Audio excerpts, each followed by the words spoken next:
সবচাইতে বড় দুর্বলতা হলো ভয়। এটা তোমরা বিশ্বাস করো? কে কে এটা বিশ্বাস করো? হাতটা তুলো তো। আজকে একটা কথা খেয়াল রাখবা, অন্যায়ের বিরুদ্ধে কখনো ভয় পাবা না।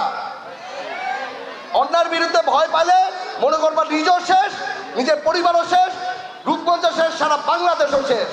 অন্যায়ের বিরুদ্ধে মাথা তুলে দাঁড়াবা, মাথা তুলে এটার প্রতিবাদ করবা, তাহলে দেখবা আস্তে আস্তে করে তোমার ঘর বলো, সংসার বলো, মাদ্রাসা বলো, রূপগঞ্জ বলো, সারা বাংলাদেশ ইনশাল্লাহ ঠিক হয়ে যাবে। তাই আমি বলি এই ভয়টাকে আমাদের কাটাইতে হবে, আমাদের ভয় কাটায় নিয়ে আমরা সামনে আগাইতে হবে। সামনে আগায় এই দেশকে ইনশাল্লাহ আমরা করে নতুন একটি বাংলাদেশ করব, নতুন একটা রূপগঞ্জ করব।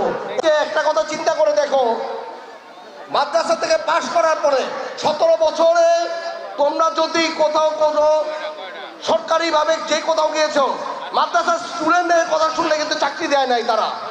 তারা বলেছে যে মাদ্রাসার স্টুডেন্ট মানে এলো তারা বিভিন্ন অন্যায়ের সাথে জড়িত, এই কথা বলে তারা তোমাদেরকে বিভিন্ন জায়গায় চাকরি থেকে বিতাড়িত করেছে। আমি কথা দিয়ে যাই যে মাদ্রাসার স্টুডেন্টরা, আমি বলবো নর্মাল জেনারেল স্টুডেন্টের চেয়ে তারা বেশি পড়াশোনা করে, তারা বেশি মেধাবী।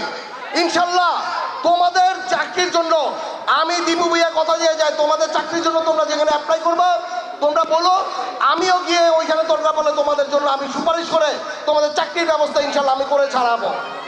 কারণ মাদ্রাসার স্টুডেন্টরা তারা অনেক কষ্ট করে, অনেক কিছু ত্যাগ স্বীকার করে তারা পড়াশোনা করে আমার ভাই ও বোনেরা।